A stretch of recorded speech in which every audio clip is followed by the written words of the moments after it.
Baik. Bismillah. Assalamualaikum warahmatullahi wabarakatuh.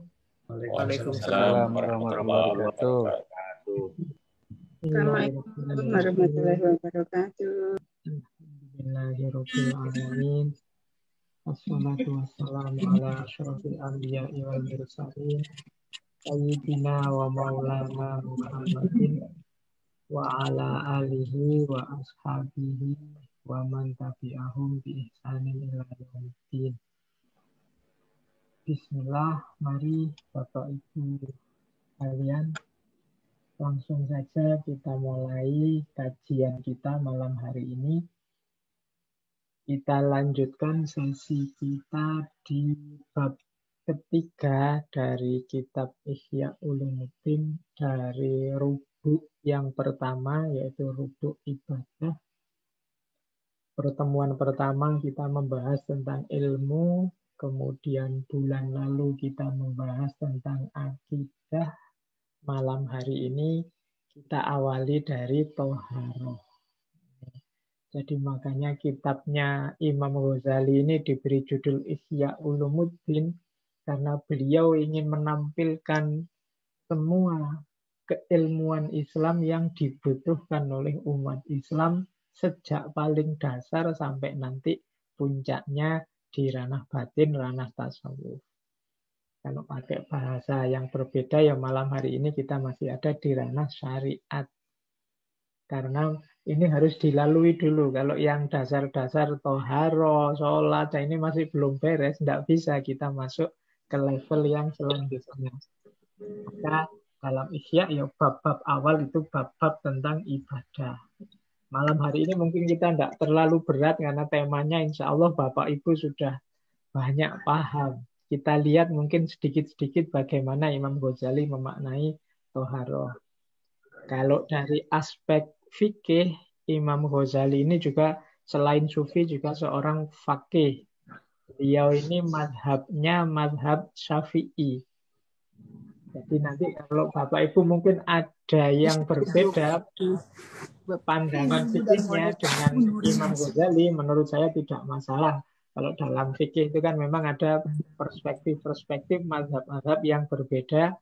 Mungkin ada yang tidak mengambil madhabnya Syafi'i, mungkin nanti agak berbeda dengan pandangannya Imam Ghazali. Tapi saya kira secara umum prinsip-prinsipnya sama. Meskipun detail aktivitasnya ada beberapa yang berbeda. Jadi itu catatan kita yang pertama kalau dari sisi toharoh. Imam Ghazali sendiri menulis 3 kitab di catatan saya, kelihatannya 4, tapi yang saya tahu 3 tentang fikih, yaitu yang saya punya. Yang pertama Al-Wasit, kemudian yang kedua Al-Basit, dan yang ketiga yang saya lihat banyak juga bisa kita download gratis itu Al-Wajiz. Yang terjemahannya juga sudah ada. Ini yang untuk fikihnya saja, karena beliau ini kan ilmunya luas sekali, semua bidang.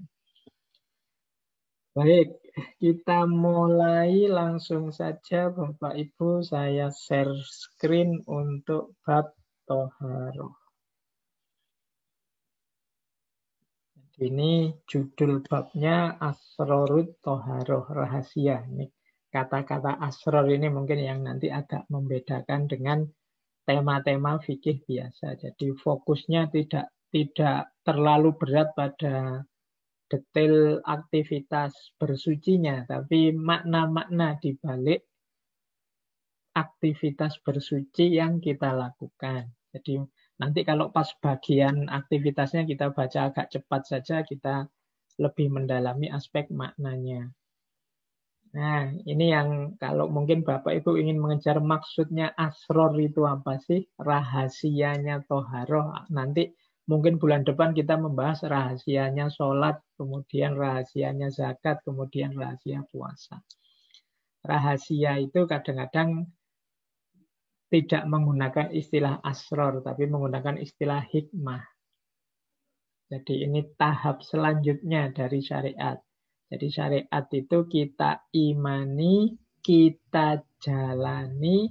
Kalau sudah dijalani, boleh kita dalami. Kita dalami itulah dicari maknanya atau rahasianya.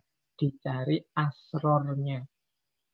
Dalam rangka apa kok kita mendalami? Kan yang penting sudah bisa wudhu, bisa mandi kan sudah Pak. Enggak. Kalau kita mendalami sampai level makna, level asror, itu menurut catatan saya setidaknya kita mendapat 3 manfaat. Yang pertama apa? Tambah mantep. Karena sekarang ngerti rahasianya. Kalau kemarin kan hanya patuh saja. Tapi begitu ngerti rahasianya, oh ternyata wudhu itu dibalik itu ada kandungan rahasia yang luar biasa. Nanti tambah mantap, tambah termotivasi. Yang kedua tadi tambah mantap, tambah termotivasi, dan yang ketiga tambah bisa menikmati. Selama ini mungkin ibadah kita termasuk wudhu, termasuk mandi, itu rasanya kayak otomatis kita kayak robot saja. Pokoknya mandi ya mandi, wudhu ya biasanya wudhu. Kayak kita aktivitas yang tidak ada maknanya. Tapi kalau kita ngerti asrornya, kita bisa menghayati. Bisa menikmati indahnya wudhu. Nah, nanti kita lihat bagaimana caranya Imam Ghazali membawa kita ke ranah ini. Jadi makanya nanti bab ibadah ini selanjutnya kita ketemu asror-asror, rahasia-rahasia. Malam ini rahasia Toharoh, bulan depan kita rahasia sholat, kemudian rahasia zakat, dan rahasia puasa. Semoga nanti kita jadi tambah mantep beribadahnya, tambah termotivasi, tidak sekedar formalitas, dan bisa merasakan indahnya ibadah. Baik. Kita lanjutkan. Nah, kalau menurut Imam Ghazali ya semua ketetapan Allah atas manusia itu selalu tidak untuk kepentingan Allah. Allah tidak butuh ibadah kita, Allah tidak butuh capek lelah kita, tidak butuh lapar kita, enggak. Semuanya kembalinya ke kita. Makanya prinsip besarnya ketetapan Allah itu selalu untuk ada maslahat dan menolak mudarat. Bersuci apalagi, sholat juga, zakat juga, itu kebaikannya selalu untuk manusia. Karena Allah itu lengkap. Tidak mungkin Allah butuh apa-apa, butuh sesuatu dari kita. Ketetapannya Allah itu kembalinya ke kita. Maka dasar seandainya nanti mungkin Bapak Ibu agak berat belajar asror-asror macam-macam itu sebenarnya cukup kita yakini di awal bahwa apapun ini, kalau perintahnya Allah, pasti maslahatnya untuk kita juga. Pasti manfaatnya untuk kita juga. Dan menolak mudarat juga dalam hidup kita. Nah, jadi kita yakini ini saja mungkin kita sudah semangat nantinya. Kita sudah ngerti rahasia paling dasar dari mengapa sih kok Allah memerintahkan macam-macam itu sebenarnya hakikatnya untuk kita juga. Jadi ini yang jadi teori paling dasar dari asror itu nanti ini pasti mewujudkan kemaslahatan dan menolak mudarat. Ini rahasia dasar dari semua ketetapan Allah atas manusia. Baik, bismillah kita awali. Ini ayat yang dikutip oleh Imam Ghazali di awal ketika beliau membahas tentang asrorut toharoh. Ada 2 ayat yang ada hubungan dengan toharoh. Yang pertama dari surat At-Taubah ayat 108 dan yang kedua dari surat Al-Baqarah ayat 222. Ini mungkin Bapak Ibu sudah sering mendengar ayat ini, apalagi yang Al-Baqarah itu. Innallaha yuhibbut tawwabina wa yuhibbul mutatahhirin. Allah itu mencintai orang-orang yang bertaubat dan orang-orang yang bersuci. Bertaubat itu berarti orang yang menyucikan batinnya. Orang bertaubat itu kan menyesali dosa, tidak ingin mengulangi lagi. Itu kan berarti menyucikan batinnya. Dan mutatahhir. Mutatahhir itu orang yang menyucikan lahirnya. Jadi Allah itu mencintai manusia yang membersihkan dirinya lahir dan batin. Jadi Islam itu paket lengkap. Tidak hanya batin saja, atau tidak hanya lahir saja, dua-duanya. Jadi tidak boleh Bapak Ibu yang penting batin saya bersih, lahir itu urusan belakangan. Tidak, ini dua paket, dua sisi dari satu mata uang. Jadi yang satu kebersihan lahir, yang satu kebersihan batin. Surat At-Taubah juga begitu. Ini sebenarnya ayatnya tentang awalnya tentang orang munafik. Tapi arahnya ke masjid nanti ada. Ini kan ayat yang 107 itu ada orang munafik yang membangun masjid yang tujuannya untuk memecah belah umat Islam. Nah, di ayat 108 terus dijelaskan la masjidul ustisa ala taqwa min awwali yaumin ahaqqu an taquma fihi rijalun yuhibbuna ayyatahharu. Jadi masjid yang didirikan atas dasar takwa sejak awal, jadi oleh orang-orang yang bertakwa, orang-orang beriman, ahaku antaku mafi, itu lebih layak kita sholat di situ daripada masjid yang dibangun oleh orang-orang munafik yang tujuannya memecah belah umat Islam. Fihi rijalun yuhibbuna. Di dalam masjid yang isinya orang-orang bertakwa itulah ada orang-orang yang mencintai bersuci, yuhibbuna ayyatahharu. Mengapa? Karena wallahu yuhibbul mutahhirin. Allah mencintai orang-orang yang bersuci. Jadi ternyata Bapak Ibu ada jalan mudah untuk kita dicintai Allah, yaitu apa? Bersuci.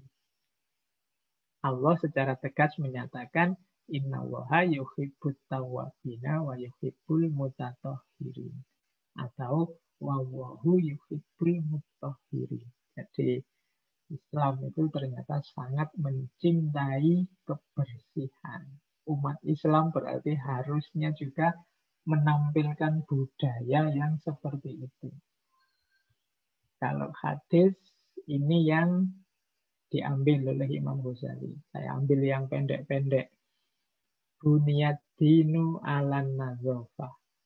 Agama itu dibangun atas dasar kebersihan. At-tuhuru nisful iman. Kebersihan itu setengahnya dari iman. Berarti kalau dipakai logika, orang yang tidak bersih, orang yang tidak cinta kebersihan, itu imannya setengah. Karena at-tuhur itu nisful iman. Atau umat Islam tidak boleh kotor. Umat Islam harus cinta kebersihan. Miftahus sholati at-tuhur. Kuncinya sholat itu bersih, tuhur. Berarti orang yang tidak bersih, apalagi tidak wudhu, ya tidak bisa masuk ke gerbangnya sholat. Ini hadis-hadis semacam ini banyak nanti diangkat di Ihya. Untuk menyadarkan umat Islam bahwa kita ini harus bersih, lahir dan batin. Kita harus suci. Makanya bab paling awal, bagian-bagian awal Ihya sudah dibuka dengan asrorut toharoh. Nah, ini yang banyak sekali dikutip, dijelaskan pikirannya Imam Ghazali tentang tingkatan-tingkatan bersuci. Kalau ini malam hari ini kita hanya membahas tingkat pertama saja. Jadi asrorut toharo itu yang dibicarakan yang tingkat pertama saja. Tingkat selanjutnya ya nanti di fase selanjutnya. Tingkat pertama itu apa? Suci lahir dari hadas kecil atau besar dan juga dari kotoran dan najis. Jadi umat Islam itu harus bersih dari hadas kecil, hadas besar, bersih dari najis, dan bersih dari kotor. Jadi malam hari ini sebenarnya kita mengejar hikmah ini, hikmah tingkat pertama. Kalau sudah naik satu level, anggota badan yang sudah bersih tadi juga harus bersih dari perilaku jahat dan dosa. Mulutnya bersih, sudah sikat gigi, tapi yang diucapkan maki-maki menyakiti hati orang. Ya berarti lulus tingkat pertama bersuci tapi tidak lulus bersuci tingkat kedua. Oke, maka ini harus jadi perhatian kita. Jadi level 2 anggota badan kita yang tadi kalau sudah bersih di level pertama, semoga juga bersih di level kedua. Tangannya bersih, sudah wudhu, tidak kena najis. Tapi kalau di tingkat kedua, jangan sampai tangan ini mendolimi orang lain, menyakiti orang lain. Nah, jadi ini tingkatan bersuci yang kedua. Tingkatan yang ketiga lebih dalam lagi. Kalau ini kita menyebutnya akhlak. Bersihnya hati dari sifat yang tercela dan sifat-sifat yang rendah. Tidak munafik, tidak curang, tidak jujur. Pokoknya penyakit-penyakit jelek yang ada di hati ini bersih. Ini bersih tingkat ketiga. Kalau yang kedua tadi anggota badan masih di luar, tapi yang jangan melakukan maksiat, bersih. Tapi yang ketiga ini hatinya. Kadang-kadang disebut akhlaknya. Ini level 3. Semoga kita bisa naik. Tidak hanya yang kalau yang dua ini kan mungkin kita perjuangan sehari-hari. Yang ketiga ini juga semua kita masuk ke sini. Kalau yang ketiga ini hatinya, hatinya jernih, hatinya bersih. Level yang keempat ini yang punya katanya Imam Ghazali para siddiqin, termasuk para nabi, termasuk para kekasih Allah, para aulia. Semoga kita bisa naik. Alhamdulillah kalau kita bisa sampai ke level 4. Sucinya batin dari sesuatu selain Allah.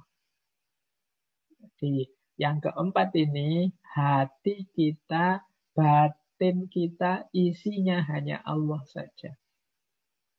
Nah itu suci, kalau bahasanya Imam Ghazali, sirnya, batinnya, tidak ada apa-apa selain Allah saja. Dunia, tentang apapun yang berhubungan dengan dunia, tidak ada yang menghuni batin. Bukan berarti kita tidak memiliki, tidak betul. Tidak ada dia yang nyantol di hati. Berarti apa? Kehilangan juga tidak apa-apa. Kurang juga tidak apa-apa kalau urusan dunia. Gelisahnya adalah kalau seseorang kehilangan Allah. Makanya ini biasanya para wali, para nabi, para siddiqin. Kalau istilahnya Imam Ghazali.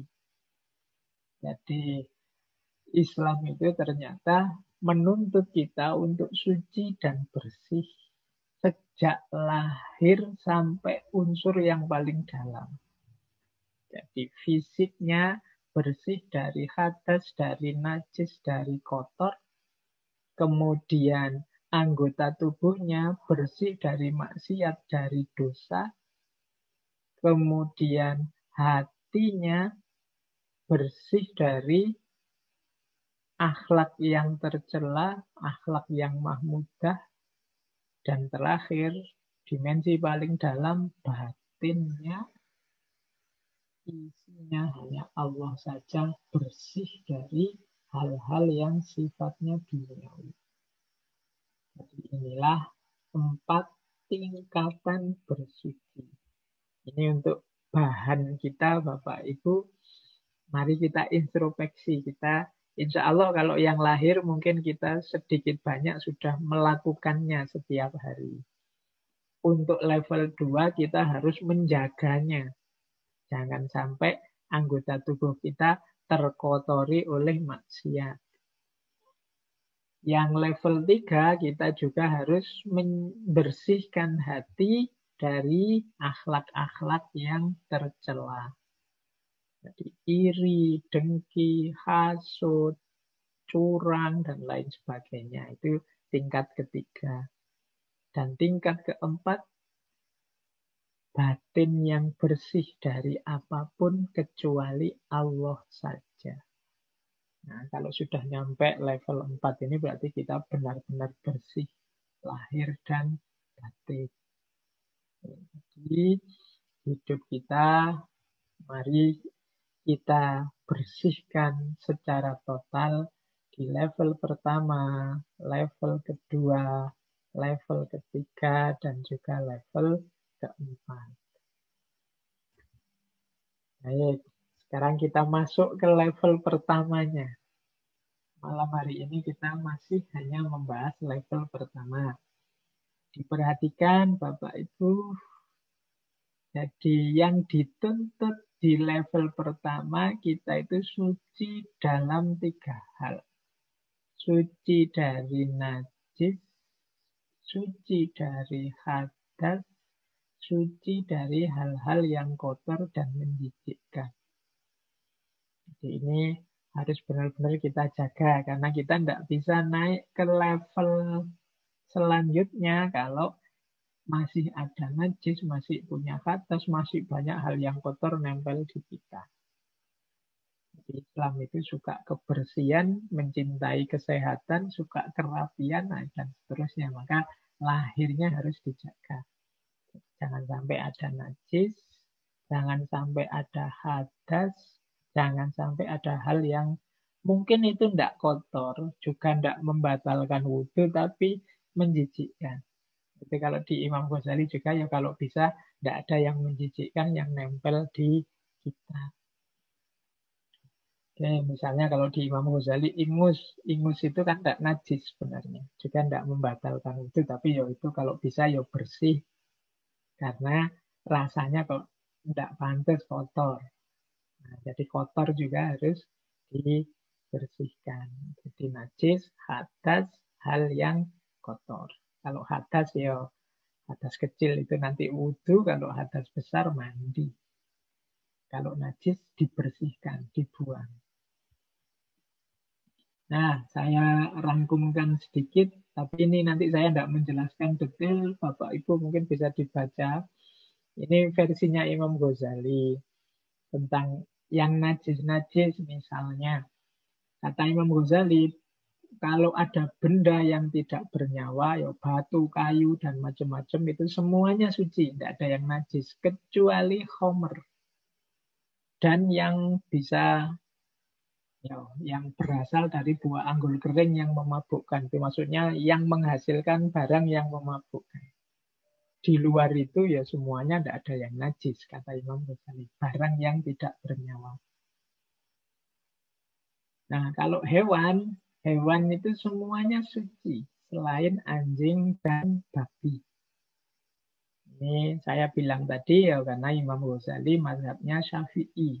Jadi anjing menurut Imam Syafi'i termasuk yang haram. Tapi nanti ada imam mazhab yang lain yang tidak. Ada yang tidak haram tapi air liurnya haram. Ini macam-macam secara mazhab. Tapi ini ada memang dalilnya yang ditafsir macam-macam oleh para ahli fikih. Tapi hakikatnya semua hewan itu suci kecuali yang ada nasnya dia haram. Yang kalau di Imam Ghazali yang jelas ya anjing dan babi. Kemudian, tapi kalau hewan itu mati, najis karena dia bangkai. Jadi, kalau hewan mati semuanya najis.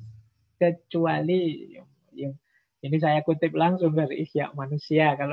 Kalau manusia tidak najis. Makanya kita memandikan jenazah, mengkafani jenazah tidak apa-apa. Tidak disentuh-sentuh juga tidak apa-apa. Ikan itu tidak. Ikan tidak najis. Belalang tidak najis. Kalau Imam Ghazali juga ulat. Tapi yang ulat buah itu kalau menurut Imam Ghazali tidak najis. Kalau yang detail-detail gini monggo nanti Bapak Ibu mencari referensi yang dicocoki sendiri. Imam Ghazali punya pandangan sendiri. Nah, termasuk yang tidak najis tidak punya darah yang mengalir. Jadi lalat, kemudian mungkin nyamuk apa-apa kalau jatuh ke air, karena dia tidak punya darah yang mengalir, ya dia tidak najis. Mungkin kamar mandi kita kena nyamuk banyak, misalnya itu kan tidak ada darah yang mengalirnya. Itu termasuk tidak najis. Kemudian bagian yang dipotong dari hewan, itu najis. Kecuali bagi yang dipotong misalnya ada kambing dipotong kakinya saja, itu termasuk bangkai. Kecuali kambingnya disembelih secara syar'i, kita makan tidak apa-apa. Tapi kalau kambing hidup diambil kakinya saja misalnya, itu termasuk bangkai. Kecuali rambutnya dan bulunya. Nah, cairan-cairan yang dari perut hewan itu menurut Imam Ghazali najis kecuali air mata, keringat, air liur. Ya kecuali anjing mestinya. Karena tadi anjing kan sudah diputus haram. Dan masih banyak lagi yang nanti mungkin saya tidak mungkin menjelaskan satu-satu detail. Tapi insya Allah Bapak Ibu sudah punya wawasan lah mana yang diharamkan, mana yang termasuk najis, mana yang tidak. Nah, saya masuk. Yang ini yang najis yang berhubungan dengan manusia. Itu membuang hajat. Ini Imam Ghazali karena Ihya itu bukan kitab fikih. Imam Ghazali menyebut mulai sunnah-sunnahnya, mubah-mubahnya, yang afdol-afdol disebut semua. Yang penting coba kita perhatikan adabnya orang membuang hajat. Ini di catatan saya, membuang hajat itu menurut Imam Ghazali yang jelas harus menjauh dari orang banyak, khususnya kalau di tempat terbuka. Tapi kalau di tempat tidak terbuka dan ada tempat khusus, ya kayak di toilet, kayak di ya mestinya tidak apa-apa. Menutup, ada tutupnya kalau bisa. Ini masih diasumsikan di tempat yang terbuka. Kemudian jangan buka aurat sebelum sampai di tempat membuang hajat. Ini adabnya. Saya tidak tahu, mungkin Bapak Ibu senengannya kan gitu, pas mau ke kamar mandi dicopoti semua dulu baru masuk kamar mandi. Itu mungkin tidak apa-apa di rumah sendiri, tapi ini bahasanya adab. Adab itu etikanya. Jadi kalau bisa ya copot-copotnya kalau sudah di dalam. Jadi tidak membuka aurat sebelum sampai ke tempatnya. Kemudian ini di Ihya ya, tidak menghadap matahari dan bulan. Ini kalau di tempat terbuka. Jadi jangan madhep matahari atau menghadap bulan. Mungkin bulan kalau malam, kalau pagi siang ya matahari. Tidak menghadap kiblat atau membelakangi. Kecuali memang kita di dalam toilet. Toiletnya terpaksa menghadap ke kiblat atau membelakangi, tidak apa-apa. Tapi kalau bisa, kalau di luar, jangan menghadap kiblat. Mungkin bapak-bapak terpaksa buang air di luar, misalnya pas lagi naik bis apa-apa disuruh di pinggir jalan, itu tolong jangan ngadep kiblat, jangan ngadep matahari, jangan ngadep bulan. Meskipun di tempat khusus, menurut Imam Ghazali, ya di toilet, kalau bisa ya tetap menghindari menghadap kiblat. Meskipun di toilet, ya kalau sudah terlanjur toiletnya menghadap kiblat, tidak apa-apa. Kalau mau bangun toilet, bangun tempat untuk buang air, kalau bisa dihindari yang menghadap kiblat. Kemudian jangan buang hajat pada air yang tenang atau di bawah pohon yang sedang tumbuh dan berbuah. Atau di dalam lubang.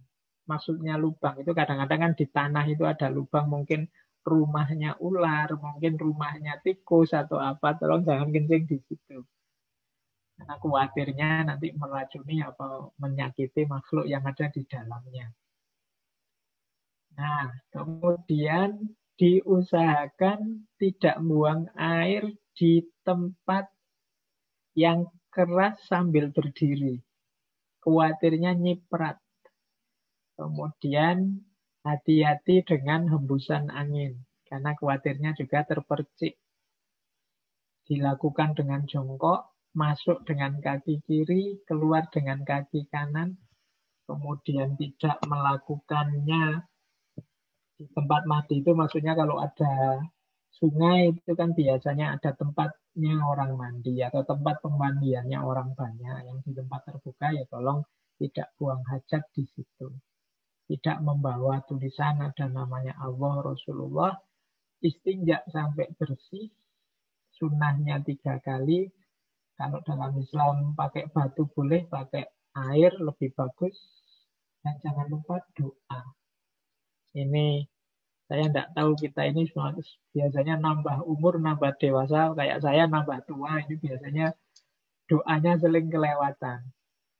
Kalau anak-anak yang baru belajar doa itu biasanya lumayan lengkap. Tapi kita ini sudah lupa, sering tidak lagi peduli dengan doa. Padahal di antara asrornya toharoh itu doa. Ini coba saya kutipkan yang dibawa oleh Imam Ghazali. Jadi setelah istinja itu ya setelah kita buang air kemudian bersuci, kita disunahkan berdoa ini, Allahumma tahhir qalbi minan nifaqi wa hasin farji minal fawahish. Ya Allah, sucikan hatiku dari kemunafikan dan lindungilah farjiku, kemaluanku, dari tindakan yang tercela. Jadi ini doanya kan indah, doanya kan bagus, tapi kita sering lupa. Bayangkan kalau kita sering mendawamkan doa semacam ini setiap kali istinja. Dan di antara doa-doa kita 1-2 diijabahi oleh Allah, kan kita mendapatkan anugerah yang luar biasa. Kita dapat hati yang tidak munafik. Kita punya kemaluan yang terjaga. Ini doa setelah di antara asrornya istinja itu nanti ada di sini. Kita dengan bersih dan suci, hati kita juga bisa bersih dari kemunafikan. Dan kemaluan kita terjaga dari perbuatan tercela. Baik, saya lanjutkan. Nah, untuk menghilangkan najis, ini uraian selanjutnya dalam Ihya, sebenarnya secara umum cuma 2. Ada yang najis itu hukmiyah, ada yang najis itu ainiyah. Hukmiyah itu yang tidak kelihatan. Tadi rasanya di sini ada kotorannya kucing misalnya. Sekarang kok tidak kelihatan ya di mana, itu hukmiyah, berarti hilang. Tidak kelihatan lagi. Ya cukup kalau yakin tadi sebenarnya ada, disiram saja tempat itu dengan air sampai bersih. Jadi, untuk yang tidak terlihat. Tapi yang ainiyah, yang terlihat, berarti kelihatan najisnya ya harus dibersihkan sampai hilang warnanya, baunya, rasanya. Berusaha dibersihkan. Kalau sudah berusaha kok masih tidak bisa, ya namanya dimaafkan, tidak apa-apa. Sudah digosok, sudah dikikis, sudah dipel, warnanya tidak hilang-hilang. Mungkin kotoran binatang tertentu yang susah. Nah, kalau sudah berusaha macam-macam ya tidak apa-apa. Namanya makfu. Tapi prinsipnya kalau itu ainiyah harus bentuknya, warnanya, baunya, rasanya hilang. Itu ainiyah. Tapi kalau hukmiyah itu kita yakin di situ ada najis tapi kita tidak bisa melihatnya, ya cukup disiram air di tempat yang disangka ada najisnya. Ini nanti detailnya di pelajaran fikih. Nah, kalau tadi najis, sekarang yang hadas. Ini materinya agak panjang, jadi mohon saya agak cepat. Kalau hadas itu 3, Bapak Ibu harus mampu, umat Islam dituntut mampu wudu, mampu mandi, dan tayamum. Ini rahasianya besar, apalagi wudhu. Ada banyak hadis, termasuk yang dikutip dalam Ihya. Jalannya seorang muslim masuk surga, ada yang lewat wudhu. Bapak Ibu mungkin ingat ceritanya sahabat Nabi, sahabat Bilal. Sahabat Bilal itu masuk surga karena selalu memperhatikan wudhunya. Jadi ada satu riwayat, satu ketika Rasulullah itu tanya pada sahabat Bilal, Bilal, amalan apa sih yang kamu lakukan? Kok aku mendengarkan suara sandalmu di surga? Jadi Nabi itu, Bilal masih hidup, tapi beliau mendengarkan suara sandalnya Bilal sudah ada di surga. Berarti Bilal ini jaminan beliau sudah masuk surga pastinya. Nah, Rasulullah tanya, amalanmu apa kok kamu bisa begitu? Katanya Bilal, wahai Rasulullah, amalan yang selalu tidak saya tinggalkan adalah membaguskan wudhu. Jadi sangat perhatian dengan wudhu secara sempurna, dan kemudian setelah wudhu ada amalan yang dilakukan oleh Bilal, yaitu sholat sunnah wudhu. Jadi ini sholat sunnah wudhu ini hasil ijtihadnya Bilal yang disetujui oleh Rasulullah. Kalau dalam pelajaran, kalau dalam ilmu-ilmu keislaman ini namanya sunnah takririyah. Jadi Rasulullah setuju dengan ijtihadnya Bilal. Sebelumnya Rasulullah belum pernah sholat sunnah wudhu itu, tapi Bilal yang melakukannya 2 rakaat setelah wudhu melakukan sholat sunnah. Nah ini, dan Rasulullah setuju. Ini disebut sunnah takririyah. Boleh nanti kalau di antara Bapak Ibu ingin menjalankan ini. Karena terbukti Bilal masuk surga dan sandalnya bahkan didengar suaranya oleh Rasulullah karena mendawamkan sholat sunnah wudhu dan memperhatikan kesempurnaan wudhunya. Baik, kita lihat ini asrornya wudhu, rahasianya aktivitas wudhu. Saya bilang tadi ini Imam Ghazali memasukkan semuanya, yang sunnah, yang mubah, yang wajib dalam wudhu.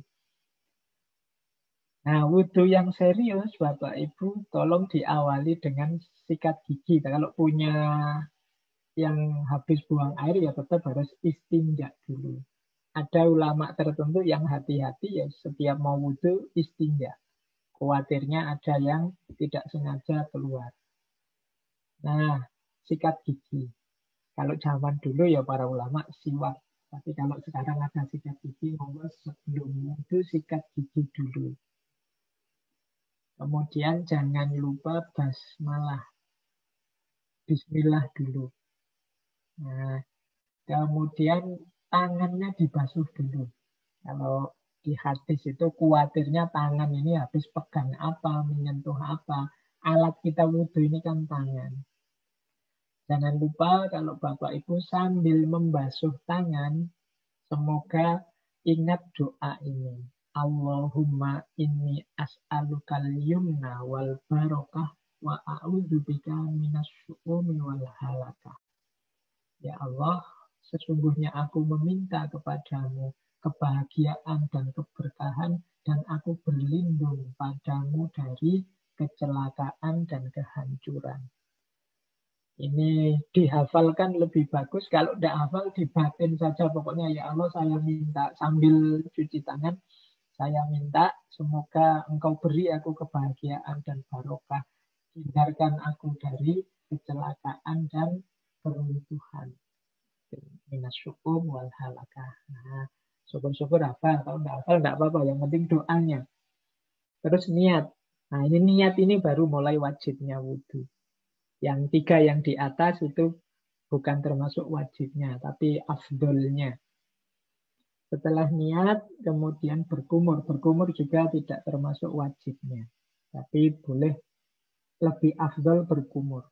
Untuk membersihkan kotoran yang di mulut, biar nanti kalau menghadap Allah, mulutnya dalam kondisi bersih. Dalam keadaan berkumur, batin doanya, diucapkan boleh kalau hafal, Allahumma a'inni ala tilawati kitabika wa kasroti zikri laka. Ya Allah, tolonglah aku untuk mampu membaca kitabmu. Jadi untuk kita ini kan kadang-kadang males ngaji. Nah, doa ini untuk ya Allah, mbok aku ditolong biar rajin ngaji, biar semangat ngaji. Jadi a'inni ala tilawati kitabika wa kasroti zikri laka, dan banyak zikir padamu.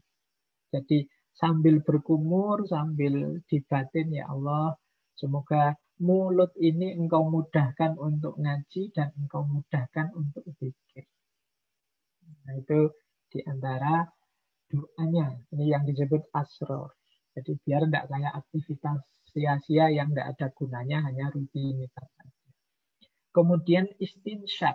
Istinsyak itu memasukkan air sedikit, menghirup sedikit air, kemudian dikeluarkan lagi untuk membersihkan hidung. Itu namanya istinsyak. Jadi dihirup sedikit, jangan terlalu dalam. Kalau terlalu dalam sakit. Dihirup sedikit terus dikeluarkan lagi. Jadi untuk membersihkan hidung.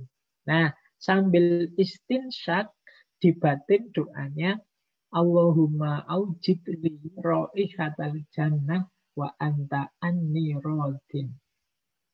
Ya Allah, pertemukan aku dengan baunya surga dan engkau ridho padaku.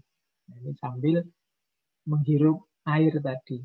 Dan selanjutnya, Allahumma inni a'udzubika min rawaihin nar wa min su'id dar.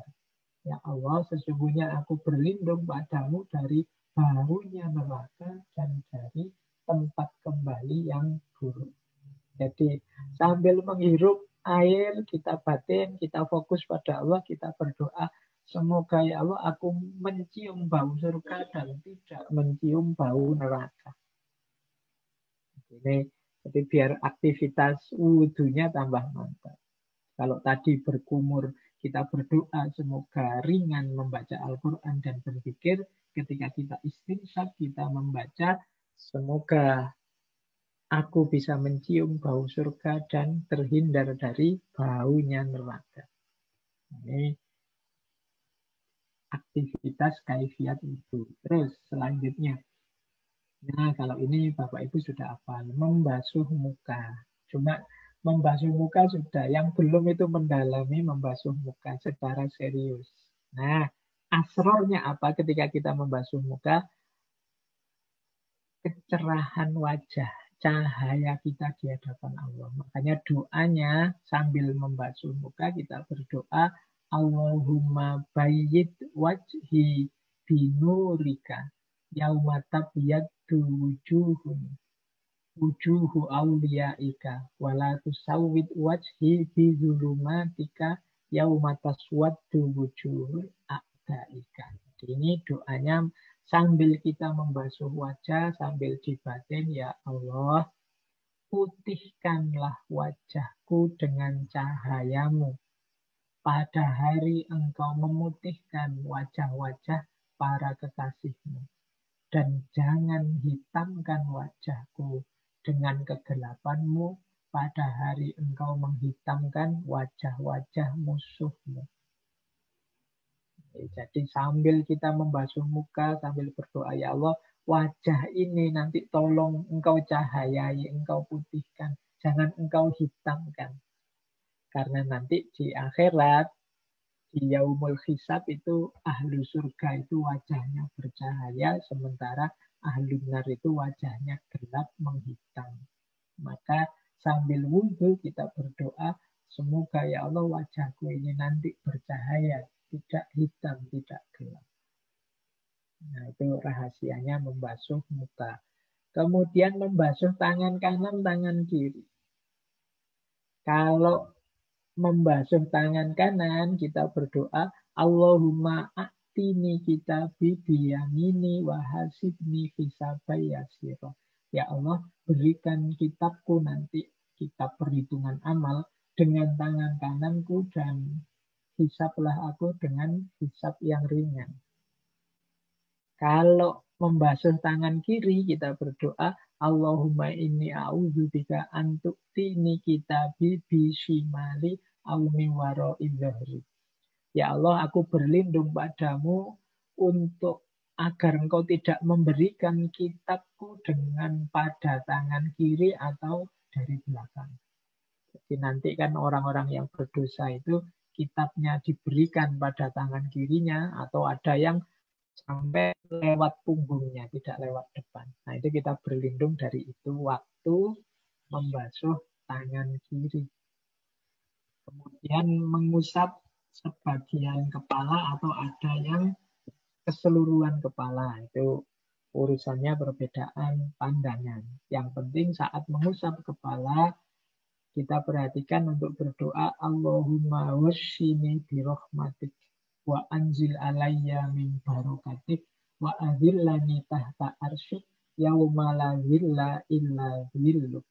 Ya Allah, guyurlah aku dengan rahmat-Mu dan turunkan padaku barokah-Mu dan beri aku naungan di bawah arus-Mu. Pada hari tidak ada naungan kecuali naungan dari-Mu. Nah, ini jadi sampai di sini mungkin kita baru sadar ternyata aktivitas-aktivitas wudhu itu aktivitas kita mendekatkan diri kepada Allah secara luar biasa untuk keselamatan akhirat kita nanti. Nah, kemudian telinga. Ketika membasuh telinga kita berdoa, Allahumma ij'alni minal ladzina yastami'unal qawla fayattabi'una ahsana. Allahumma asmi'ni munadiyal jannah ma'al abrar. Ini berdoa, ya Allah jadikanlah aku termasuk orang-orang yang mau mendengarkan kata-kata yang baik dan mengikuti kebaikannya. Fayattabi'una ahsana. Allahumma asmi'ni munadiyal jannah. Ya Allah, perdengarkan padaku orang-orang yang menyeru kepada surga. Ma'al abror, bersama orang-orang yang baik. Jadi ini sambil mengusap telinga, membasuh telinga, kita berdoa, semoga ya Allah, Engkau membuat telingaku ini mendengar hal-hal yang baik, sehingga aku bisa melakukannya, atau mendengar orang-orang yang menyeru ke surga, bukan orang-orang yang menyeru pada kesesatan, menyeru pada neraka. Dan yang terakhir membasuh dua kaki. Ketika membasuh kaki kanan, Allahumma sabbit qadami ala siroti yauma tazillul aqdam finnar. Ya Allah, tetapkanlah kakiku di atas sirot. Kalau nanti kita menyeberang di sirotol mustaqim, yauma tazillul aqdam finnar. Pada saat itu, pada hari ketika banyak kaki yang tergelincir masuk neraka. Ketika membasuh kaki kiri, kita berdoa, Allahumma inni a'udzubika antazilla qadami anisirati yauma tazillu aqdamul munafikin. Ya Allah, aku berlindung padamu, semoga aku tidak tergelincir dari sirat pada hari banyak kaki-kaki orang munafik tergelincir. Nah, ini jadi Bapak itu aktivitas-aktivitas wudhu kalau kita hayati plus doanya dan sekaligus maknanya, maka wudhu itu jadi aktivitas yang dalam. Tidak sekedar kita selama ini kan wudhu itu pokoknya wudhu cepat-cepat selesai dan segera sholat dan selesai juga. Tapi ada banyak makna di dalamnya, banyak rahasianya. Mengapa kok dua kaki yang dibasuh, mengapa dua telinga, kemudian kepala, kemudian apalagi muka, dan seterusnya. Ini kan anggota tubuh yang paling banyak melakukan dosa, melakukan kemaksiatan. Kuncinya besok kita di akhirat selamat atau tidak, itu sebagian besar tergantung pada anggota tubuh yang kita basuh. Jadi termasuk kepala tadi. Kepala itu kita sebut saja pikiran kita. Kemudian dua tangan kita, dua kaki kita, wajah kita, hidung, wajah itu dan semua yang ada di wajah termasuk mata, juga telinga. Jadi maka kita sucikan minimal sehari 5 kali waktu mau sholat itu kan ada rahasianya ini. Jangan sampai kita lupa bahwa kita punya kewajiban untuk membersihkan diri dari dosa dan kemaksiatan. Itu diantara asrornya wudhu.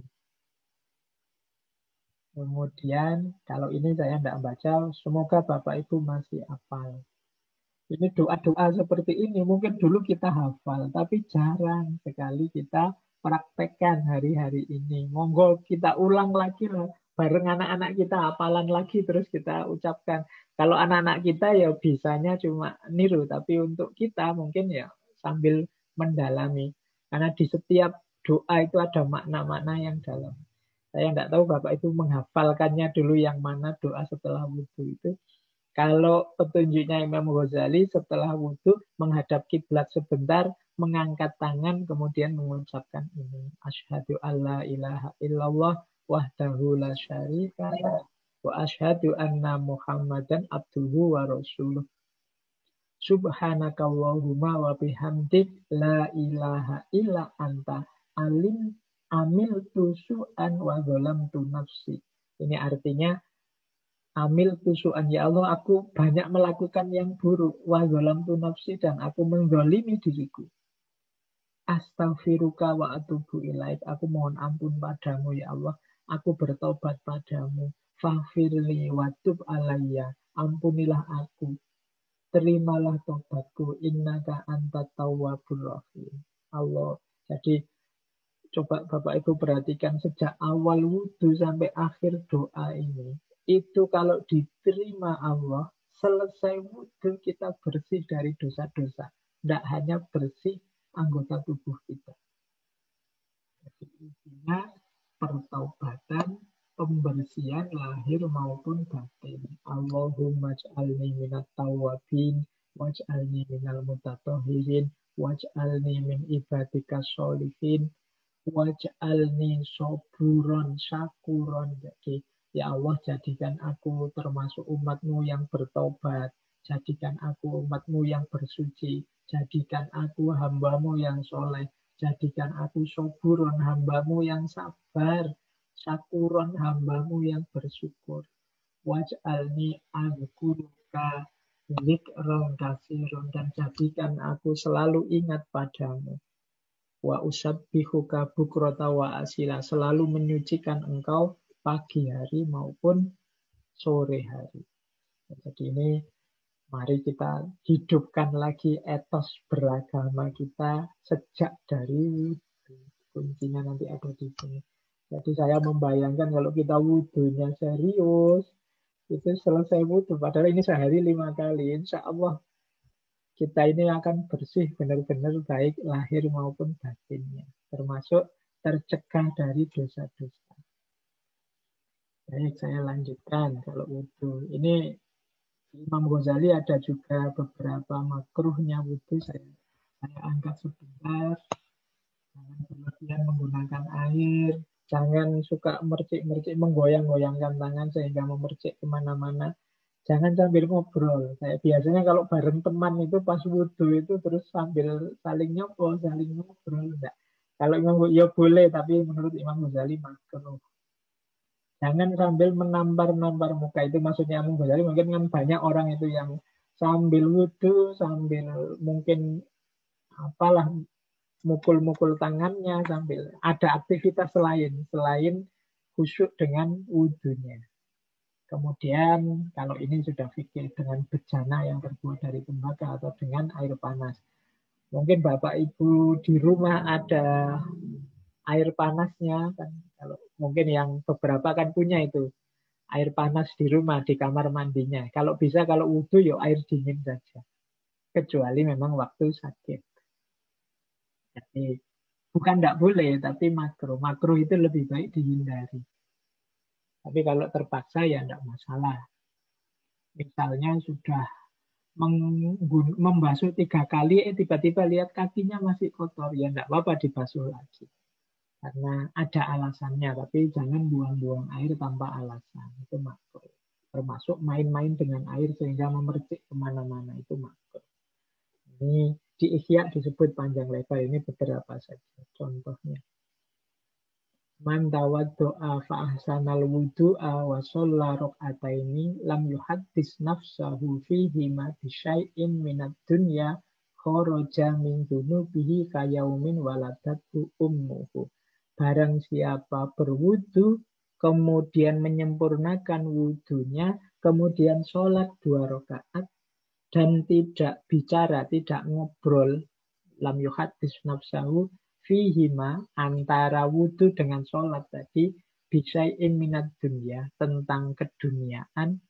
Jadi wudu yang bagus, sempurna, kemudian sholat 2 rakaat, tanpa diselingi aktivitas ngobrol yang keduniaan. Jadi ngomong yang tentang dunia, tidak ada hubungannya dengan akhirat. Maka dia kharaja min dzunubihi kayaumin waladatu ummuhu. Dia keluar dari dosa-dosa sebagaimana pada hari dia baru dilahirkan oleh ibunya. Jadi Bapak Ibu Yo, ini bisa kita maklumi kalau kita tahu ternyata rahasianya wudhu sedahsyat tadi. Di balik aktivitas wudhu ada makna-makna pembersihan diri yang tidak hanya pembersihan lahir, tapi juga pembersihan batin. Tidak hanya duniawi, tapi terus sampai akhirat. Nah, kalau ini tidak saya baca, nanti silahkan Bapak Ibu diambil saja catatannya doa setelah wudhu. Tadi sudah. Nah, mandi. Ini istilahnya mandi junub, mandi besar. Mandi ini penting. Junub itu kalau bahasa Arab dari akar kata janaba ya junubu. Ajnaba yujnibu. Junub itu artinya jauh dari Allah. Mandi junub itu berarti mandi yang kita lakukan saat kita jauh dalam tanda petik dengan Allah, sehingga kita mandi biar dekat lagi sama Allah. Mandi itu kan yang wajib ketika kita keluar mani atau bertemunya dua kelamin, atau yang ibu-ibu setelah haid dan setelah nifas. Ini semacam mandi untuk membuat kita dekat lagi dengan Allah. Nah, itu makanya istilahnya junub. Junub itu jauh. Ketika kita masih junub, dalam tanda petik, kita ini masih agak jauh dari Allah karena sholat belum bisa, kemudian aktivitas-aktivitas keagamaan seperti memegang Al-Quran belum bisa, dan lain sebagainya. Maka perlu mandi wajib. Kalau yang sunnah, ya di situ disebut ada mandi 2 hari raya, mandi Jumat, mandi saat ikhram, mandi saat wukuf di Arafah, di Musdalifah, mandi karena masuk Mekah, mandi di hari tasyrik, mandi untuk tawaf wada menurut sebagian ulama, mandi bagi yang baru syahadat, baru masuk Islam, mandi bagi orang yang gila saat sembuh dari gilanya, dan mandi bagi, ini menurut Imam Ghazali, yang baru saja memandikan mayat. Kalau bisa mandi. Ini yang sunnah-sunnah. Jadi ada mandi sunnah, ada mandi wajib. Ini juga bagian dari kebersihan. Kemudian, nah ini kaifiatnya mandi. Bapak Ibu mestinya sudah ngerti ya.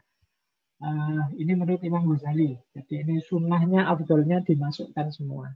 Yang jelas menurut Imam Ghazali lebih bagus tempatnya air di sebelah kanan. Ini mungkin mandi yang masih nyeduk itu, bukan yang pakai shower. Jadi kalau bisa kita, jadi yang berarti yang dekat dengan tempat mandinya itu tangan kanan, karena tempat airnya di sebelah kanan kita. Membaca bismillah, membasuh tangan dulu 3 kali, istinja dulu, siapa tahu masih ada kotor, membuang najis kalau masih ada di badan, mungkin kecipratan darah apa atau apa, itu dibuang dulu, wudhu, kemudian ke atas kepala 3 kali, bagian kanan 3 kali, bagian kiri 3 kali, menggosok bagian depan, bagian belakang, menyela-nyelani jari, jadi jari kaki, jari tangan kita sela-selani, rambut, kepala, janggut kita aliri air semua. Menurut Imam Ghazali, yang ibu-ibu, yang perempuan tidak harus membuka ikatan rambutnya, tidak harus membuka sanggulnya, kecuali ditakutkan airnya nggak nyampe karena sanggul itu. Mungkin karena talinya sangat besar sehingga nutupi sampainya air atau apa. Asal tidak ditakutkan airnya tidak masuk ke rambut, boleh sanggulnya tidak dibuka. Kemudian merata ke seluruh tubuh. Kalau bisa tidak menyentuh kemaluan, kata Imam Ghazali. Jadi nanti selesai mandi bisa langsung keluar. Tapi kalau tersentuh ya mau tidak mau wudhu lagi sebelum keluar dari kamar mandi. Karena tadi kan awalnya sudah wudhu. Jadi ini caranya mandi. Kita selama ini mungkin rasanya sudah tahu, tapi dalam prakteknya mungkin sering. Monggo Bapak Ibu diperhatikan kaifiatnya mandi. Kalau ini tayamum. Kalau tayamum pastinya orang yang berhalangan memakai air, atau tidak nemu air setelah dicari, atau ada binatang buas atau dihalangi ya, mungkin dalam situasi gawat, perang apa-apa terhalangi. Kalau nekat membahayakan. Atau ada air tapi cukup hanya untuk minum, aktivitas primer. Kadang-kadang ada situasi tertentu mungkin bencana alam atau apa. Ini ada sih air bersih tapi ini kalau dipakai wudhu atau mandi nanti kita nggak minum. Itu boleh tayamum dalam situasi yang darurat. Atau air punyanya orang yang kalau kita minta harus beli. Kalau beli mahal, kita tidak punya uangnya, boleh tayamum menurut Imam Ghazali. Atau luka, sakit. Yang kalau kena air tambah parah, boleh tayamum. Dan sabar. Ini dimasukkan oleh Imam Ghazali, sabar itu karena jangan kesusu tayamum dulu. Tunggu sampai dekat, sampai masuk waktu sholat fardu. Jadi siapa tahu nanti pas sudah masuk waktunya kita nemu air atau dapat air. Entah dari mana caranya, tapi kok. Jadi makanya sabar dulu. Jangan nanti sholat subuh mesti saya nggak dapat air ini. Saya tak tayamum sekarang enggak. Ditunggu dulu sampai nanti masuk waktunya subuh. Ini untuk tayamum, rahasianya sama kayak rahasia wudhu tadi, asrornya. Tapi kalau yang ini pakai debu, tidak pakai air. Nah, ini juga harus kita bersihkan. Kalau ini kita buang. Jadi kotoran yang ngumpul di rambut, ketombe apa kutu harus kita bersihkan.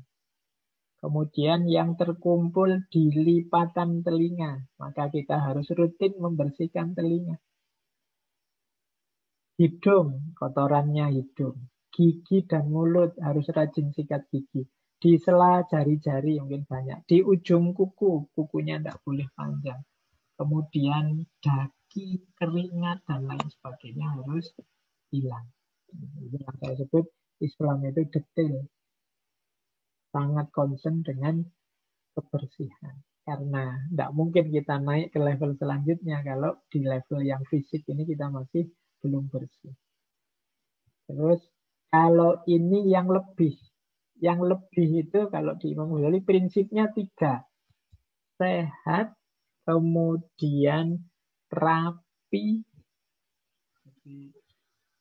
dan terawat. Makanya Imam Ghazali menyebut ada hadis itu mangkana lahu sya'ratun falyukrimha. Barang siapa yang punya rambut harus memuliakan. Memuliakan itu ya tidak kemudian dibiarkan, tidak dipotong, tapi pokoknya harus dirawat. Jadi rambut kalau boleh panjang, Rasulullah itu rambutnya sampai bahu, tapi terawat, selalu klimis, selalu diminyaki. Rasul sering memarahi sahabat yang rambutnya acak-acakan, tidak diminyaki. Jadi rambut itu harus dirawat, dipotong, dirapikan. Kumis juga begitu. Di situ Imam Ghazali menyebut beberapa perdebatan. Ada yang bilang kumis sebaiknya dicukur, habis. Ada yang bilang yang penting rapi dan lain sebagainya. Tapi prinsipnya kalau kumis jangan termasuk seperti rambut. Jangan dibiarkan tumbuh sak karepe dhewe. Harus kita muliakan, kita atur, kita tata. Kalau memang mau dibersihkan boleh, mau berkumis saja asal dirawat, dirapikan tidak masalah. Jadi yang penting jangan dibiarkan mengotori, tidak karu-karuan. Bulu ketiak, sunnahnya memang dibersihkan. Bulu kemaluan juga boleh dicukur. Kuku dipotong. Kalau pusar otomatis. Waktu kecil kan pusar kita dipotong. Kalau khitan ya, yang wajib bagi laki-laki khususnya ujung kemalian dipotong. Kalau ini sudah jelas. Jenggot juga begitu. Nanti di bagian akhir Ihya itu panjang lebar membahas jenggot. Yang pro kontra boleh dicukur apa tidak boleh. Yang penting menurut Imam Ghazali dirawat, dirapikan. Memang Rasulullah dan para sahabat hampir semuanya berjenggot. Tapi bukan jenggot yang dibiarkan tidak dirawat. Tidak. Semuanya dirawat. Jadi kalau tadi yang kotor-kotor itu dibuang semua, tapi yang lebih-lebih ini prinsipnya adalah dimuliakan. dimuliakan itu dirawat, dipotong, dirapikan. Tidak dibiarkan liar. Nah, Rasulullah tidak suka yang tidak rapi. Ini prinsipnya, karena ini juga mengganggu. Mungkin ibadah kita, mungkin kalau rambutnya kotor, banyak anunya juga tidak terlalu fokus, mungkin gatel dan lain sebagainya.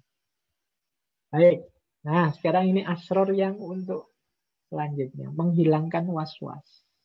Kita sering karena sangat takut masalah tidak bersih, mungkin masih ada najisnya dan macam-macam. Menurut Imam Ghazali, pada dasarnya segala sesuatu adalah suci. Maka sesuatu yang tidak kelihatan najis padanya dan tidak diketahui najisnya secara pasti, maka putuskan saja sebagai suci. Tidak perlu melakukan analisis mendalam untuk mencari-cari kemungkinan adanya najis. Misalnya kita mau ke mana, tiba-tiba masuk masjid di mana ini. Ini masjidnya kok tidak ditutup pintunya ya, jangan-jangan ada kotoran masuk, jangan-jangan. Kita kan sering begitu, mencari jangan-jangan. Nah itu menurut Imam Ghazali itu termasuk penyakit was-was. Tidak usah, segala sesuatu dasarnya suci. Kalau tidak kelihatan bahwa di situ memang ada najis, tidak usah mencari-cari untuk biar jangan-jangan ini ada najisnya, jangan-jangan enggak. Biar saja. Jadi putuskan saja suci karena hukum asalnya suci. Jadi agama tidak memberatkan sampai sedetail itu. Misalnya kadang-kadang kan ada orang yang kena penyakit was-was. Mungkin waktu wudhu, mungkin waktu sholat. Kan wudhunya kadang diulang-ulang bolak-balik. Karena khawatir masih belum rata. Atau sholat, ada mungkin 1-2 teman yang kalau sholat itu takbirnya diulang-ulang terus. Khawatir kurang khusyuk apa kurang mantap. Jadi habis takbir. Nah, itu namanya penyakit was-was. Nah, diambil hukum dasarnya. Ini dasarnya ya. Kalau untuk urusan bersih, dasarnya suci. Berarti dia suci. Nah, Bapak Ibu, kalau ini terhadap aurat, saya tidak perlu menjelaskan lagi. Kalau auratnya sendiri, kita jaga jangan sampai dipandang orang lain, jangan sampai disentuh orang lain. Kalau auratnya orang lain, jangan sampai kita melihat auratnya orang lain. Dan kalau bisa kita melarang orang membuka auratnya, sesuai dengan kekuasaan kita. Terakhir, ini agak panjang memang temanya. Menurut Imam Ghazali, orang yang memperhatikan kesucian lahiriah saja adalah seumpama orang yang bermaksud mengundang raja ke rumahnya, namun ia biarkan bagian dalam rumahnya penuh dengan kotoran dan hanya bergiat mengecat dari luar rumah. Jadi maksudnya apa? Toharoh lahir yang saya jelaskan tadi, yaitu memang kewajiban kita. Tapi jangan berhenti di lahir saja. Kalau berhenti di lahir saja, itu seperti kita menyambut tamu seorang raja. Allah itu kan raja di raja. Untuk datang ke rumah kita, hanya saja kita hanya membersihkan luar rumah kita saja. Kita cat tembok-tembok luarnya saja, tapi dalamnya masih berantakan. Itu nanti kalau rajanya masuk rumah, ya dia tetap tidak akan berkenan karena dalamnya kotor, dalamnya tidak bersih. Jadi ya lahir, ya batin, ya luar rumah, ya dalam rumah. Jadi jangan hanya lahirnya, tapi juga batinnya. Jangan hanya batinnya juga. Kalau hanya batinnya, dalam rumah bagus, tertib, bersih, tapi luarnya kotor. Ya mungkin rajanya malah nggak jadi masuk. Karena lihat luar rumahnya kotor. Jadi ya maka toharoh itu ya lahir ya batin. Kalau zohirnya sudah beres, baru kita masuk ke batinnya. Biar semuanya beres. Itulah menjalani keberagamaan yang kafah, yang utuh. Baik, saya kira itu Bapak Ibu. Mungkin materi-materinya sudah familiar bagi Bapak Ibu yang setiap hari pasti sudah menjalani toharoh. Tinggal kita lebih serius lagi, lebih mendalam lagi mengungkap asrornya secara lebih dalam. Saya kira itu mungkin masih ada sedikit waktu untuk bertanya jawab. Monggo, ini ya. Saya bukan ahli fikih ya, Bapak Ibu. Nanti kalau pertanyaannya sangat teknis fikih, ya nanti kita tunggu Ustadz yang memang ahlinya. Saya menjawabnya setahunya saja, semampu saya saja. Baik, masalah Ustadz Faiz, terima kasih atas penjelasannya, kajiannya mengenai toharoh atau bersuci. Jadi tadi dijelaskan bahwa kita masih membahas pada bersuci tingkatan pertama, yaitu bersuci dohir kita. Jadi kita terbebas atau terhindar dari hadas kecil dan hadas besar, gitu ya. Dan tidak ada najis atau kotoran atau hal-hal yang menjijikkan di kita. Nah, akan halnya yang lainnya nanti akan kita bahas pada bab berikutnya. Baik, saya kira panjang lebar tadi sudah dijelaskan oleh Ustaz Faiz. Silakan kalau ada pertanyaan para jamaah. Ibu Rina, Pak Yudi, barangkali memulai. Ya, boleh, Ustaz. Ini langsung aja mengenai masalah mazhab ya, mazhab dalam berwudu. Jadi kalau di Mekah itu kan karena dalam kondisi yang tidak memungkinkan, jadi kalau kita bersentuhan antara laki-laki dan perempuan kan, kalau dari Imam Syafi'i kan nggak bisa ya. Nah, tapi dalam kondisi seperti itu, saya ketemu dengan orang Turki waktu saya berwudu, katanya pakai mazhab Hanafi aja. Jadi di rambutnya itu kalau kita kan biasanya di depan, kalau ini full semua sampai ke belakang. Nah, apakah boleh kita mengganti mazhab aja masalah berwudu? Nanti lama-lama di lain juga, katakanlah di Imam Syafi'i kita nggak boleh memelihara anjing, ya kan? Boleh tapi dengan kondisi tertentu. Tapi kalau di mazhab Hanafi kan boleh itu. Seperti di Turki itu kan biasa orang memelihara anjing. Seperti itu. Nah, apakah dalam hal ini saya hanya akan masalah berwudu tadi? Apa itu dalam kondisi keadaan darurat, apa kita harus ganti mazhab, itu aja? Ya, maksudnya berpindah mazhab untuk sementara ya Pak Yudi ya. Itu kalau dalam ilmu fikih itu namanya talfik. Jadi berpindah mazhab sementara, mencampur mazhab sesuai kebutuhan. Jadi menurut beberapa ulama, talfik semacam itu boleh, asal tahu dasarnya. Yang pertama syaratnya. Jadi tidak sekedar, oh berarti mazhab Hanafi boleh, mazhab ini boleh, saya ikut yang boleh. Nah, ini tidak tahu dasarnya. Ngerti dasarnya itu, mengapa mazhab Hanafi kok membolehkan ini? Oh, dasarnya ini. Ternyata dia juga punya dalil, punya argumen, punya dasar. Jadi, ngerti dasarnya yang pertama. Yang kedua, tidak untuk alasan enaknya saja, senang kita saja. Kalau bahasa agama, untuk nyari khilah saja. Jadi, nyari alasan. Nah, kalau memang, wah ini nanti saya sudah wudu ini. Kalau tawaf nggak mungkin nggak kesenggol. Nah, itu berarti ketika kesenggol saya ikut mazhab Hanafi lah. Toh saya tahu dalilnya. Kalau ini boleh. Yang nggak boleh itu karena saya ikut mazhab Hanafi berarti saya sekarang nyenggol nggak apa-apa. Terus sengaja nyenggol kanan, nyenggol kiri. Nah, itu nggak boleh. Jadi nyari enaknya, nyari senengnya.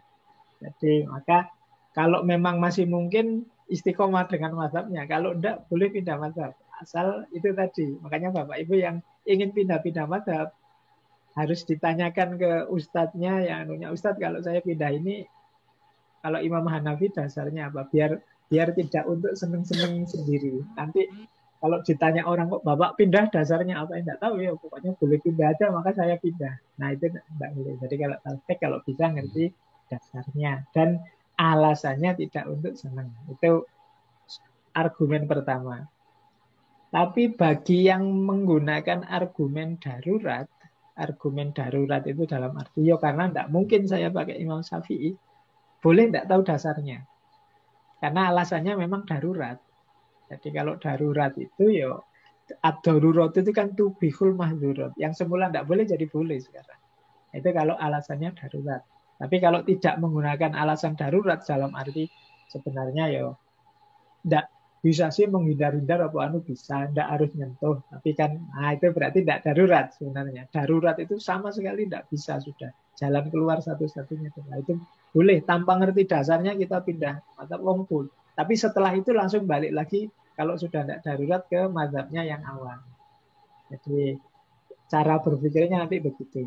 Jadi kalau ini pakai argumen darurat, boleh saja langsung kita, oh tidak mungkin kan saya harus wudu bolak-balik, nanti tawafnya tidak selesai-selesai. Jadi ini darurat, jadi tak anggap tidak batal ini. Toh ada ulama mazhab yang tidak anggap batal. Ya, argumen darurat itu membolehkan apa saja.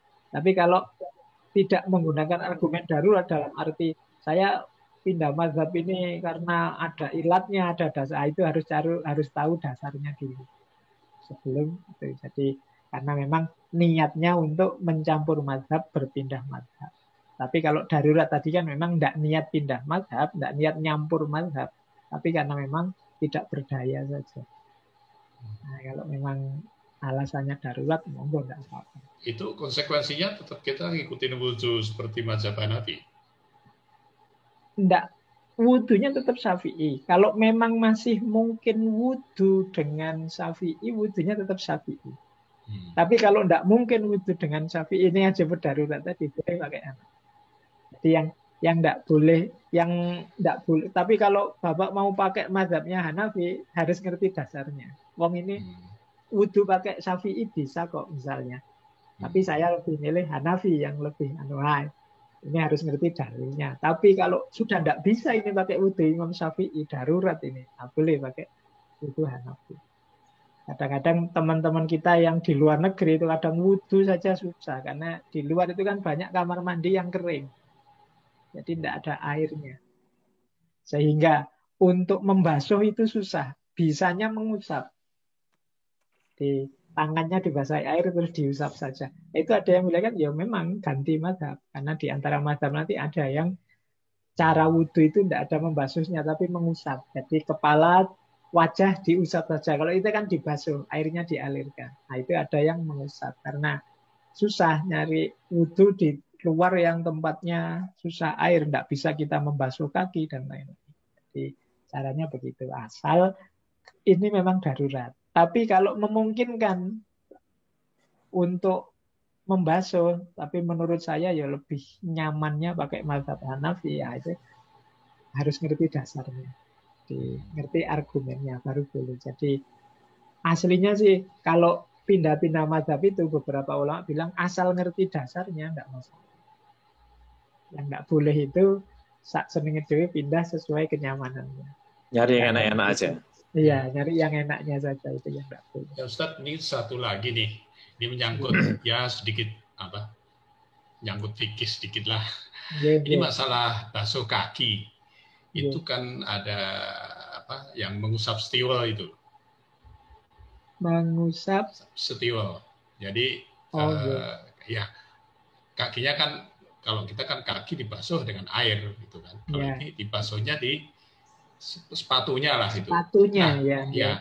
Dan saya lihat di Yordan maupun di sholat di Aqsa, kecuali yang di dalam masjid ya, yang di luar itu mereka nggak buka sepatunya itu. Itu. Kalau kita kan gelar sajadah di luar copot sepatu.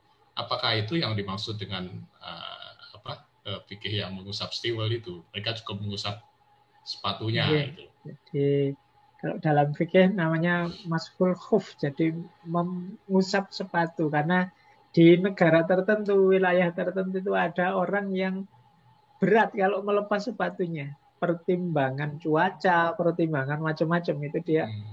Kalau dicopot sepatunya mungkin bisa, apalagi dibasuh air itu bisa kaku, bisa beku misalnya di musim dingin. Makanya ada fikihnya juga, Nabi juga pernah itu.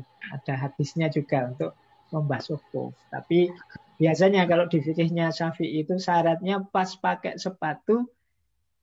Jadi ini sedang tidak hadas. Jadi pas punya wudu, pas pakai sepatunya.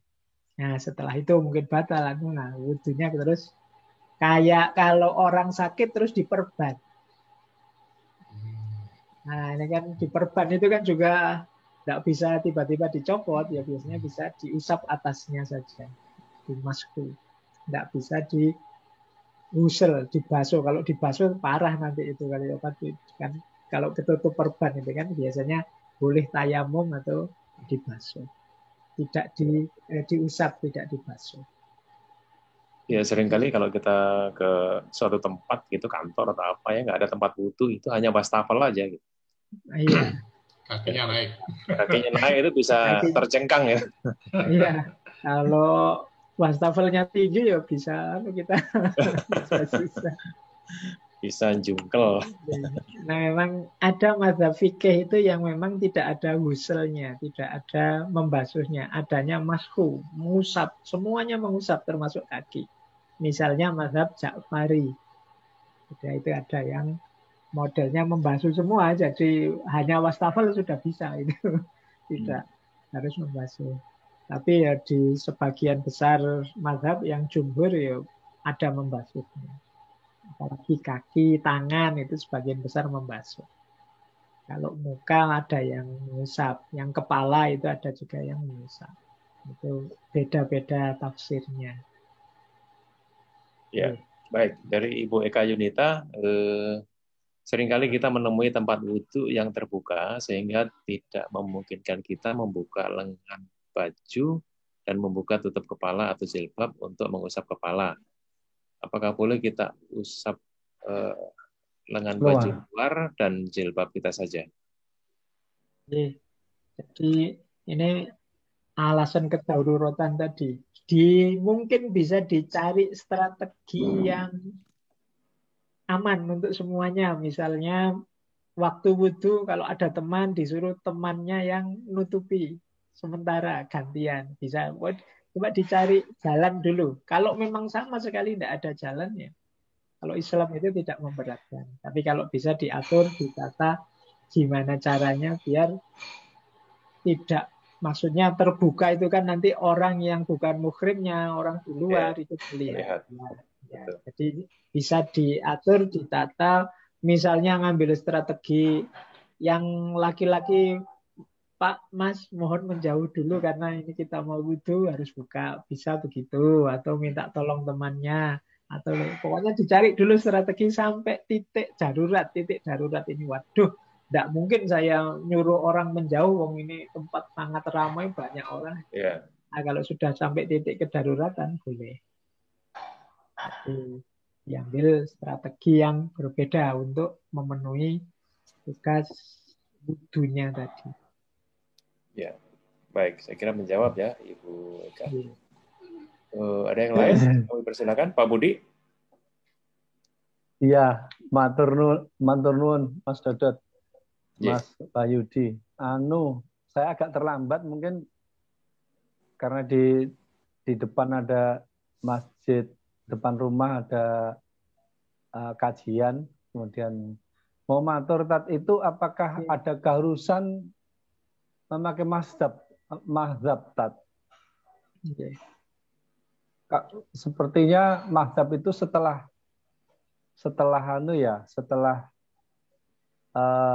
sahabat ya, tat. Bagaimana tat? Oke, jadi mengikuti mazhab itu tidak wajib. Tapi jadi setiap orang, ya termasuk kita itu kita hari ini itu mungkin memahami dalil, memahami petunjuk Al-Quran, hadis itu agak berat kalau memahami sendiri. Karena untuk bisa mengistimbat hukum, kalau bahasa fikihnya, istimbat itu memutuskan hukum dari dalil. Jadi kalau dalilnya seperti ini nilainya wajib, apa sunnah, apa mubah, apa itu ya tetap kita harus ikut ulama. Jadi mau tidak mau. Jadi kalau kecuali level kita, ini level kalau bahasa fikih itu mujtahid yang mustakil. Jadi sudah pointer fikih, monggo istimbat sendiri. Tapi selama kita ini memang tidak mampu untuk istinbat sendiri, mau tidak mau kita harus ikut pendapatnya para ulama. Kalau fikih ya para ulama fikih, khususnya para ulama mazhab. Jadi kuncinya sebenarnya di situ. Jadi tidak ada larangan untuk tidak ikut mazhab dan tidak ada kewajiban ikut mazhab. Tapi kalau kita mau mengistinbat hukum itu ya butuh syarat-syarat, butuh kemampuan tertentu. Disitulah kemudian kita, wah tidak mampu kalau saya itu ya bisa nih ikut. Butuh kualifikasi tertentu. Mungkin Mas Dodot preso kalau di Solo ya Mas Dodot. Ya. Itu kan banyak sekali yang mengabaikan mazhab. Terutama ulamanya itu yang bertanggung jawab. Kemudian semacam membuat itu yang pengikutnya itu langsung semua sama ustadznya itu sama gurunya yang paling tinggi. Padahal itu hanya ada di Solo. Kalau dia mengeklaim istilahnya salaf. Nah, saya pikir kalau salaf kan dia mengatakan kembali ke Al-Quran dan Al-Hadis, mengikuti salaf dan sebagainya. Nah, jadi saya sering bingung itu ini gimana kok? Mas Dodot tahulah itu. Saya juga tahu itu. Mas Dodot dibantu saya. Iya. Kaum salaf. Kaum salaf. Ya itu penjelasan Pak Is tadi saya pikir sudah cukup merepresentasikan apa yang dimaksud oleh Pak Budi kan. Ya, belum sedikit Mas Dodot itu cuma sedikit, artinya ada harus ada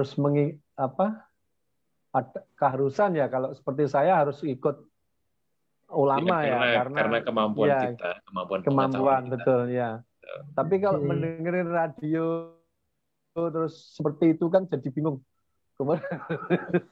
Nggak usah bingung. Mas Dodot preso itu nggak mau aja beliau ngendikan.